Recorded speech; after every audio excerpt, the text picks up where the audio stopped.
Welcome to the Bailey residence. We have Clockwork Cros here. How are you doing today? Awesome. We have his clocks in the background. How'd you start making clocks?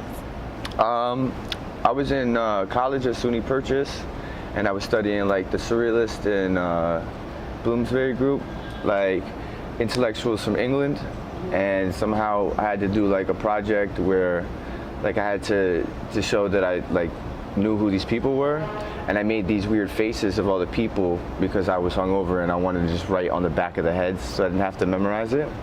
So I made these faces, and then in my school they had like a whole, like all the apartments had to do different things in each apartment as like a art, you know, street art project kind of thing. And I didn't know what I was gonna do, and at the time I lived with a bunch of dancers. So I was like, oh, they're gonna dance, but that leaves me kind of out. So I was looking at these faces, and I watched this film called The Shoe on the Loo where they cut this woman's eye. And I went to a 99-cent shop in the Lower East Side and found $36. It sounds all very sporadic, yeah, but it's all very serendipitous. Like that's why I say it kind of like found me. But I ended up buying all these clocks because I liked the gold dials. They were like a lot smaller. These are the same original style, they're just bigger. But I bought these clocks, and then I had the faces, and I said, oh, you know, cut the woman's eye, and started doing that on the clock. And then I started putting batteries into the clocks. My roommate woke up and was like, what are you doing? You know, like I already started getting emotion out of somebody from jump. And then I did a silent auction, and they all sold out. So like I had Tupac go for like $30. Winston Churchill went for like $3. You know, people wrote in what they wanted, but I was like, oh wow, this is interesting. Yeah. They were super raw, black and white, cut out on paper and cardboard and glued together, you know. But that was like the beginning of that.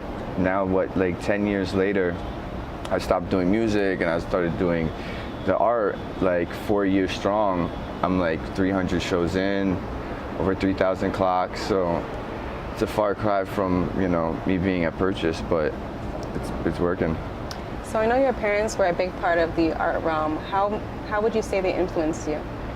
Well, they brought me to the Lower East Side, which is a whole different place to be, especially being white in the neighborhood. I grew up, you know, in the 80s, so like being a kid when they are selling crack down the block, it's eye-opening, you know, and it's also raw. But the city also was like developing and changing as I grew up. So as I got older, it got safer, you know, but it also got rougher because, you know, drug dealers will keep people off the block because it's safer to keep their business going. So everybody's a little more safer when they're there. But I don't know, it's interesting to have artist parents because they're just like, be creative. But at the same right, like I wanted to go and do my own thing and not necessarily ride off the backs of them, you know what I'm saying? But they're supportive and they're always there, so I take inspiration from them here and there. But it's an interesting go because, you know, being from a family of artists, you know, you have the ability to do anything, but then coming up with stuff and constantly creating something new is always a task. Like, and it's fun, but it's like reinventing yourself over and over. Definitely. You know, and also learning from the mistakes. You know, being in the lower, that's like a whole different, you know, class in a sense. So being poor and growing up, it's like I don't want to be stuck in doing that. So whatever you guys did to be where you're at in your careers, I'm trying to do. I'm trying to level up. Yeah, 100%. So I was the first one to go to college. Nice. You know, out of the family, and then they ended up going back. Now they went and got masters, PhDs. Wow. My mom is out of here. They're teaching Parsons. Yeah, and it was because like we figured out how to do financial aid. And when she did that, she's like, oh, we're going to school too. You know, so it's all full circle. But it's definitely a blessing to have, you know, people that support whatever you do. For sure. You know. Sure. It definitely goes a long way. But I went out and really figured it out for myself and found people that I wanted to work with, and like surround yourself with like-minded people that will do stuff with you, you know, because it took a while for like my parents and like my parents' friends to recognize me as an artist. You know, when I started, they were like, oh, finally, are you rapping still? Oh, no, you're doing art? We were waiting for you. Welcome, you know, welcome. But still, nobody's coming out to really help me. Yes. I still had to go and do it myself. So it's a little bit of a catch-22. It's there when I look for inspiration, but end of the day, I still got to go do it myself, you know.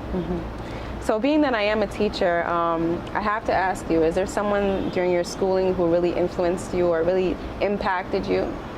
Well, I went to all alternative schools because the Lower East Side didn't really have schools for kids to go to. So like I went to the Lower East Side school when I was really little, and then, you know, the public school system is crazy. So like all the parents in the neighborhood banded together and started developing these schools, and then they would get to like 3rd, 4th grade and there's nowhere for them to go, so they started making that up to 6th grade. And then even I went to East Side Community after the Earth School, and like they developed junior high, and then they developed high school, you know, all the way up to 12th grade as the kids had to do it. But we also weren't taking regents, you know. My last year we had to take regents and all of that on top of, you know, the roundtables, sitting down and explaining to your other peers and the teachers and some parents what you learned. So like, you know, instead of having like the public school last name, Mrs. So-and-so, we knew them on a first name basis. So that in itself like put me in a different headspace. And then going to college, like I did not want to go to school. Like I was not trying to do that. And that was just because I was young and not like, you know, getting off the block that much. So like going to college, I was like, oh, I'm going to school with white kids. You know, I hadn't gone to school. I was with like all black and Spanish in high school, but like the teachers that really put stuff in me were like, or that really instilled some ideas were from these alternative schools that fought against doing these standardized tests, you know, and gave me like poetry classes to like exercise some of the creativity and not say, you know, you got to just do this or that. You can do anything you want. So early on, like those alternative school teachers really opened my mind up, even if I didn't want to go to college, you know. Definitely, because they allowed you to be creative. And then look at you now. I mean, this is amazing how you've built yourself, and just, you know, the influence of having your parents as artists. Although you wanted to pave your own way, you paved, like, nobody's doing this. Right. Nobody's doing this. Well, like even with music, I was looking at, you know, where the void is and what people aren't saying, you know, topics that people aren't addressing. Like I did a record called No Bodegas like years ago, you know, and was like they're shutting them down, no bodegas. And people still like remember some of that, but even if it was just like an underground NYC thing. But I feel like that in art sometimes is necessary. The commentary on like certain things going on, you know, I was doing a clock of the week that was relevant to what was going on during that week, you know, and then creating different things that have something to do that will open up the dialogue for stuff. So it all goes hand in hand. Now, were you a kid, when you were a kid, were you someone who journaled or wrote down any kind of your ideas, your notes? How do you think that's helped you now? I used to write down all my dreams when I wake up, and if you write them down, you remember more of them, which is odd, but it works. And then I was always big into poetry. So like I actually went to SUNY Purchase and got a literature degree. I don't use it at all, you know, but I got it. My mom wanted me to get it, I went and got it. It took me 5 years, but I got it. Yeah, 100%. So, you know, I still write a lot, and I'm constantly rapping in my head and memorizing things. And, you know, when I need to write, I can articulate myself really well, you know, even if I go out and get crazy, but like, the duality of a Gemini works for me, you know. So, but I went out and did poetry when I was a kid in high school and started doing like, you know, fundraisers to try to get money for the arts for schools, you know. And then even going into college when I didn't know necessarily what I was gonna do, I could actually fall back and get a literature degree because I could write, and being able to write like really helped me graduate, you know. So now I know like college is not for everybody, but what is one word of advice you can give to the youth when they're not really sure what they want to be in the future, but they have goals? They have goals, but maybe it's not what society calls straight and narrow. Right, get out your mom's house. Straight up, the first thing, it's like if you want to get out of your house and go and, you know, experience something different. I know a lot of people that never left the P's and they're like still there, and you have to leave the nest to like experience some of that and learn how to like fend for yourself beyond what you grew up with. You know, I was like in a no-bedroom studio apartment my whole life, and going to college, I'm like, oh, I got a room, even if I'm sharing it with 2 other people, whatever, like, I can go anywhere I want. I could do it in the city, but it's different when you don't have to come back and check in. You know, it's a whole separation there, and it opens you up to different things. You meet different people who are all, you know, at that same point, and you kind of grow together, and you meet life-changing people, you know. So you referred to yourself as the white boy in the Lower East Side, right? But you were surrounded by blacks and Hispanics at that point. Now when you moved into college and you saw more of your own, how did you feel? Did you feel a part of it? Did you feel kind of separated? Were your experiences so much different that you couldn't relate? No, I mean, I went through EOP, which is the Educational Opportunities Program, which allowed me to go to SUNY Purchase. So I went like 2 weeks earlier with other kids that went in through EOP. So it was kind of like my high school, you know, it's like black and Latinos. So that kind of like slowly brought me into the college experience. But then I'm like, oh shit, white girls like me. Like, oh, this is completely different. So like, it was dope, but then there's you know, there's mixed feelings too. And then I also wanted to have tunnel vision. I'm not used to like prep kids and this other, you know, it's an odd thing to be just thrown in with a mix of people and do classes that were completely different, you know, that were more like public standardized schools where you're sitting in a classroom. There's no engagement with the teacher necessarily. You know, if you hand in the work, you hand in the work. If you don't, you don't. You know, so there's a disconnection there. But you know, for being white in the lower, like, they gave me really tough skin, and you know, I'm very resilient. As much as I had like crazy things happening back home where people would die, or like just real life shit that happens, you know, that I ended up leaving school and going to BMCC because I just needed to come back home. It put me through the gauntlet, you know, just having to experience different things. So I don't know, it's an interesting thing that, you know. So being that New York City is such a diverse place, how do you manage to connect with your audience through your art? Just being real. You know, I'm a big believer that if you do quality work and you really are like genuine about it, the people feel that, and you don't have to fake the funk, you know. Literally, like, I think people aren't buying clocks because they necessarily fuck with me. They're buying clocks because it's someone that inspires them. So, you know, it's not my face on the wall, it's whoever they look up to, they get a rapport with, and they get that interaction. They look at somebody, you know, like Sade, and you're a singer, you want to work hard for that, and you want to go to that level where, you know, and stay in those same kind of traits and qualities that you admire from somebody. So, I mean, for me, it's just being genuine, and, you know, if it's real, people can tell. Yeah, and your art, it's so symbolic. It's representing, to me, timelessness. Like, the idea that you can live beyond just, you know, your years on the earth, because this, at the end of the day, is going to end up being a collector's item. Right. So, I mean, imagine seeing your clock in the homes of people 15 years from now, right? And how much is it really going to be worth? It's going to be worth a lot, because it's so I hope so. unique. Hey. It will. You got to put it into the air. 100%. 100%. So, what are some things you're working on right now? Well, I just got back from LA. I had my first solo show in LA. I did 300 clocks. And normally I have, you know, you can see the eye, so it has that interaction. But for LA, I put everybody in sunglasses on some real Hollywood shit. So that was interesting. And then I did 5 giant clocks. So I want to start doing more large scale clocks. But for New York, coming from New York to LA, I wanted to give my perception of LA. From this vantage point. 3 weeks in, I have a total different outlook on LA. So like, I would create a different show now than I would have before. So I wanted to do what would be authentic to me now versus, you know, something that I know I'll eventually get to later on. And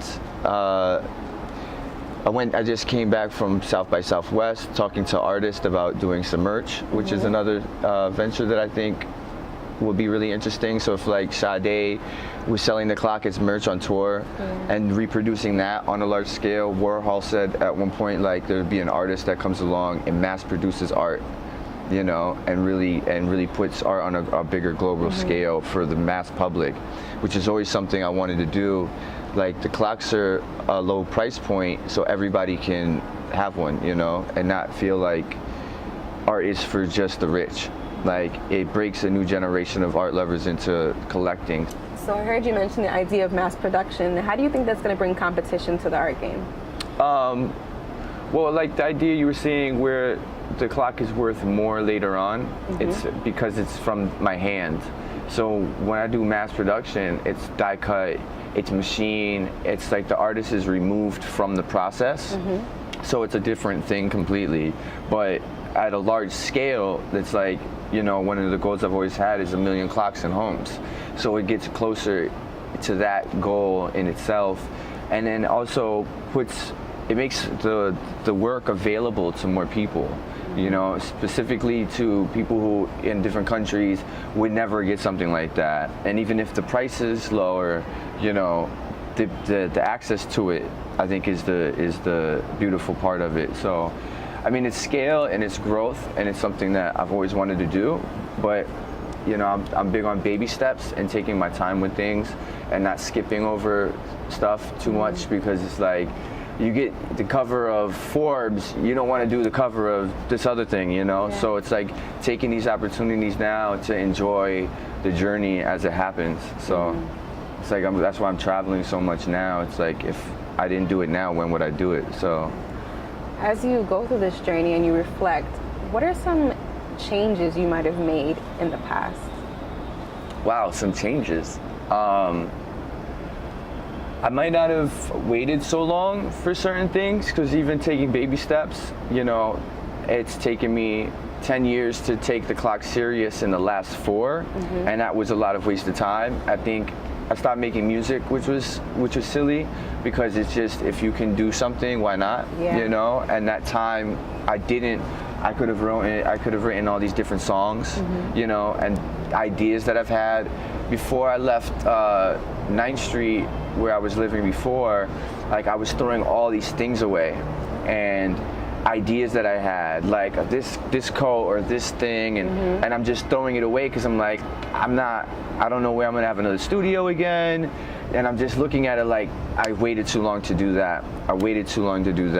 You know, so like really finishing through some of the ideas that I wish I did, because I'm always like working on ideas 3 years back and finally getting them done, you know, as it happens. So like really maybe putting, you know, the partying to the side a little more and working more diligently. But, you know, I'm a human, so like, you know, you got to balance all the things in life.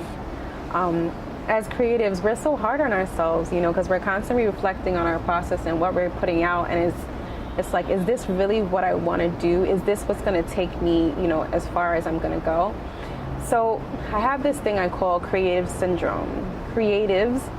So the idea that you are the creative, right? I want you to just give me an idea of what you think about that. However you could define that in your own terms, creatives syndrome.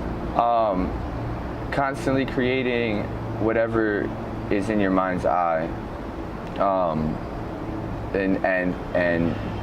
and being impatient about it. You know, the need and hunger to create, the drive to show it to the world, and the patience to receive it back. Definitely. That was well said, actually, better than I could say it. Who do you think has been the most interactive with you and your art so far? Like, what does your group look like? Maybe it's more than one person. Who are your supporters? Well, groups of people that I work with are different than necessarily my supporters, because I think anybody that appreciates like my work or my story that, you know, I'm on now, because people are watching and rooting for me, you know, they see me come from nothing and grind for it, you know, it's no overnight celebrity.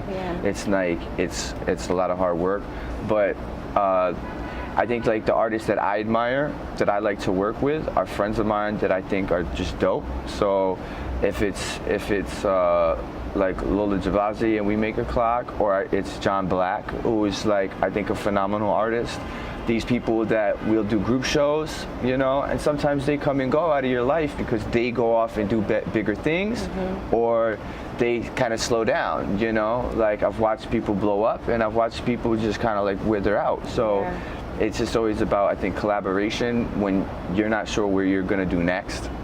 Get your juices flowing again, and being around the people that, you know, you love and respect, that creates things you would never expect. Definitely. Now, as you said, collaborate. I'm sure you have an audience who watches you and says, how is he getting so large? Could you just give them a little bit insight on how you network and build a greater base?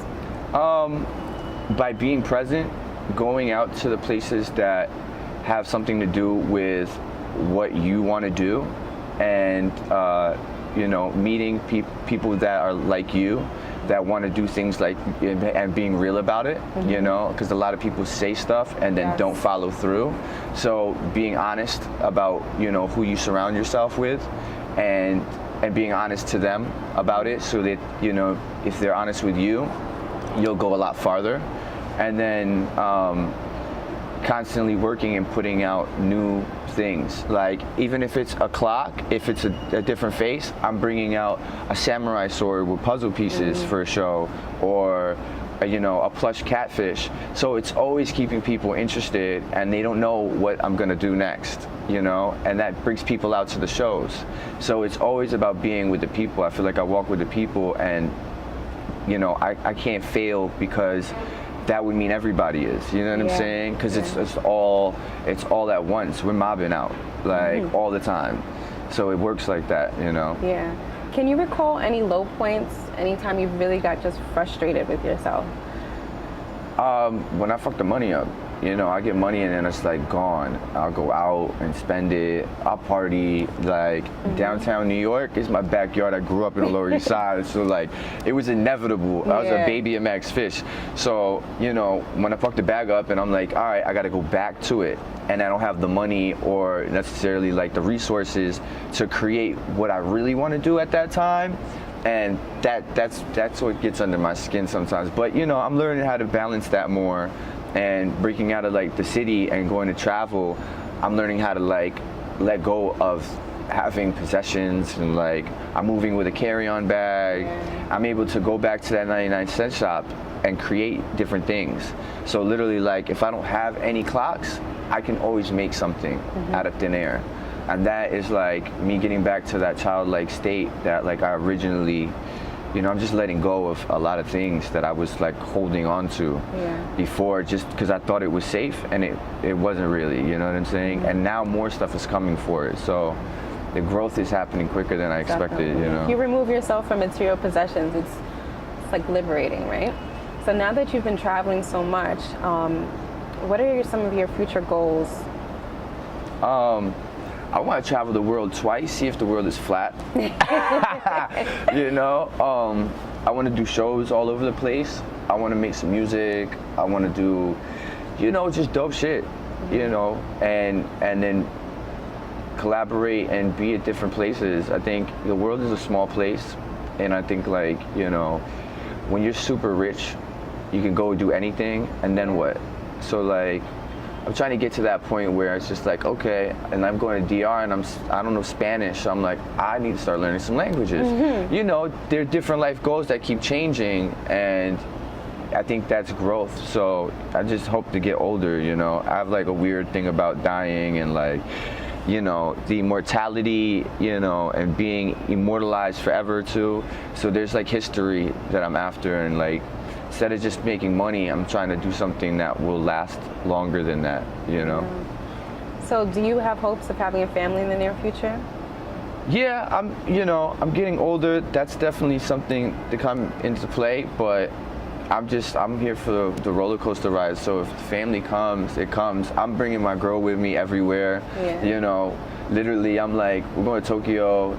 I got two with me. I got my dude I'm making music with, and then I got my girl. So like, that's how I want to move through the world. And that's you know, I couldn't ask for more, really.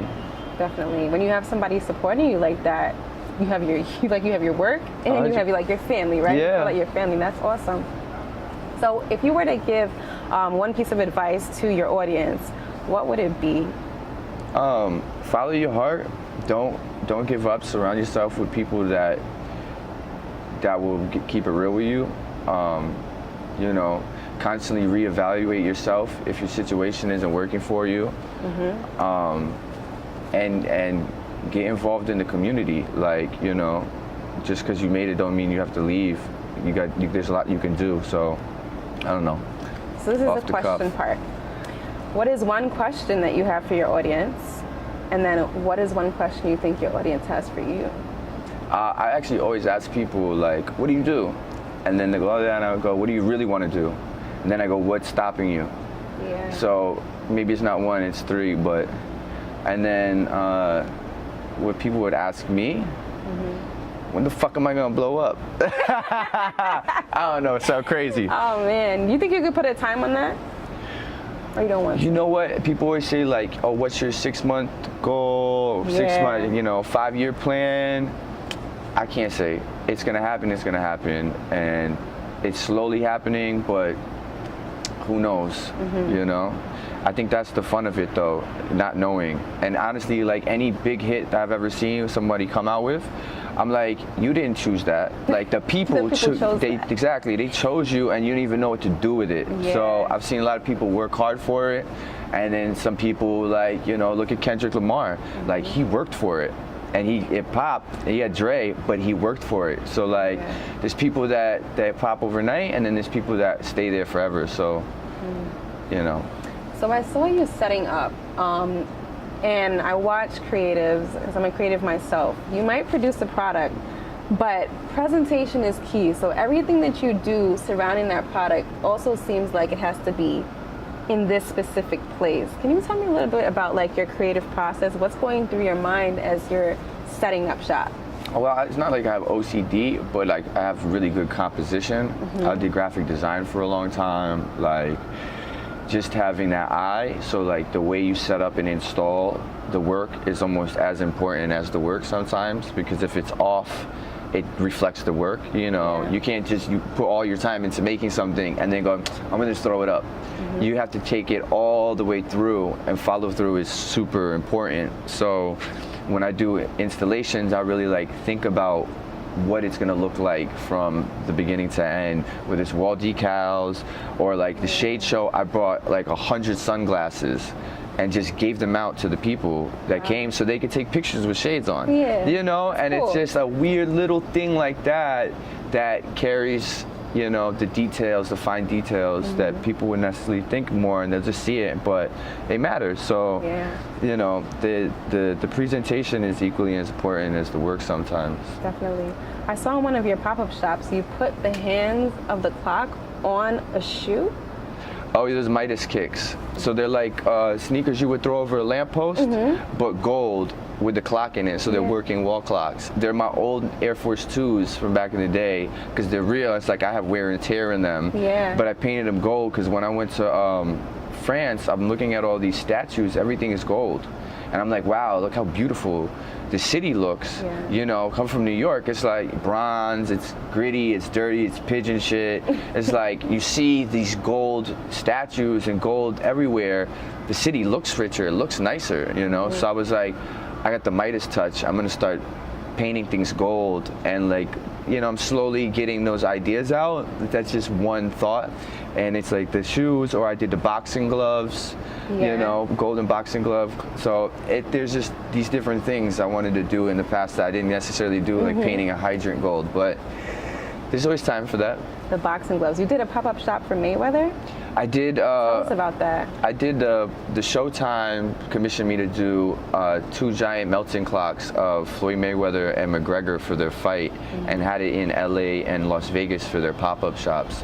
So I had 2, sets in the different places, which is very strange, It's like you never know who's gonna come by and say, hey, tap you on the shoulder. It's like Future. I did one for Future's pop-up in LA and in New York, and you get to make a clock of Future like all melting. You're like, oh, this is dope, you know what I mean? So it's just, and then I'm off to the next. I've never posted the same thing twice on Instagram. It's just like, that's a blessing. Just go, constantly try to just put better quality content up and do you dope ever shit. get feedback from your audience, or your supporters, I should say? Yeah, I mean, like, you know, I see people and they'll tell me, oh, you're doing your thing, Cros is going, Cros is lit, blah, blah, blah, blah. But, you know, some people be like, yo, what are you doing over there? You was wilding the other night. You know, like, Yeah. and those are your real friends. They're like, you need to slow down. So, I mean, yeah, I mean, people hit me up here and there, and then, you know, some people are crazy and they just say whatever the fuck. But I don't really have that many haters, you know. I don't think like that. So anyways, like, fuck it. The internet is a crazy place. If you really want to look at that like that, they can destroy you. But I'm ready to go. I control them back too. I'm with the smoke. I don't care. Oh man. So if you could give back to your audience, in what way would you give back? I was already thinking of doing a show where I don't tell people that I'm letting all the clocks go for free, but I do like 3,000 clocks and everybody gets a clock. Oh, I hope you tell me when that show is. I was gonna call it Oprah. Oprah? You get a clock, you get a clock, you get a clock. Yes. 100%. Wow. You might have to cut that out. You can't spill the beans, but it's all good. Oh man, if you were to get on a talk show, what would it be? Or have you been on one yet? A talk show? We went to LA and we went on The Price is Right. Really? Hell yeah. I went and started like Googling all the spots. We were gonna go America's Funniest Videos, but I was like, there's no way I'm not going on The Price is Right. And I was slightly tight that they didn't call me up, but I brought like a Drew Carey clock because everybody makes the t-shirts. So I'm like, I'm bringing a Drew Carey clock, wearing it on my chain. And he's over there looking at me like, okay, you know, but I think it drops on May 24th and you're gonna see me acting a fool in the fucking crowd, looking crazy, screaming at them. It's wild. Amazing. So the life of Crosby, oh my God. That's crazy. Leave us with this. What does a typical day look like for you? Or week, I should say, since it varies.